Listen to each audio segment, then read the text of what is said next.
You ever talk to yourself and maybe feel a little weird about it? Well, get this. It might not be weird at all. In fact, it could be a sign that your brain is firing on all cylinders. Let's dive in.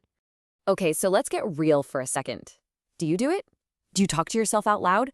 Maybe when you're trying to figure something out or just, organizing your day? If you just said yes to that, hey, welcome to the club. No, you're not going crazy. Far from it.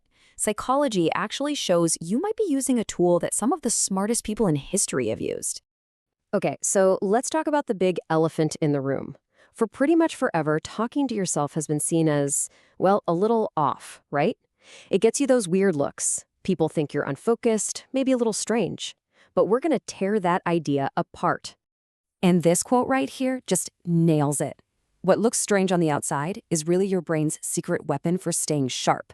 It's not a glitch, it's a feature. All right, let's get into the science of it, because this isn't just some random quirk. There's a real established psychological process happening here. And, like any powerful mental tool, it's got a name that helps us understand what's actually going on when you're talking yourself through a problem. And that name is verbal reasoning. Basically, it's the simple act of turning your jumbled internal thoughts into actual spoken words. Why? Because saying it out loud forces you to organize it, to make sense of it. It's kind of like untangling a knotted rope. Now hold on, we're not talking about yelling on a straight corner here. This is something totally different. It's a focused, quiet, private conversation with yourself.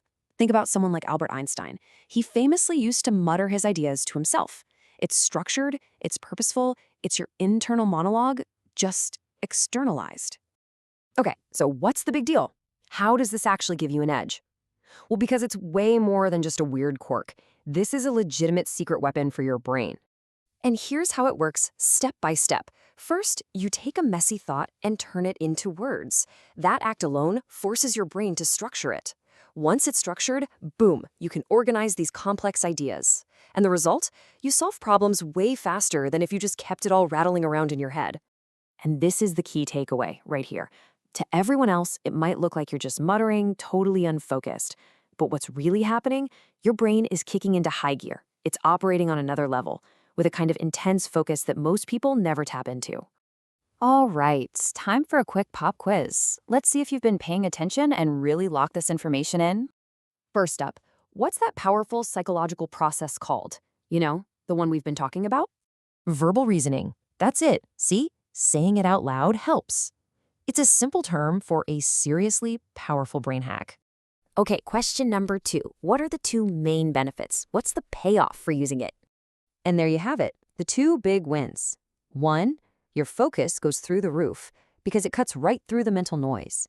And 2, you solve problems faster because, well, you're literally laying the problem out right in front of you. So from now on, if you catch yourself talking through a problem out loud, don't stop, don't be embarrassed. You're just using your brain's secret weapon. Which leads me to a final question for you to think about. What's another one of those so-called weird habits that you think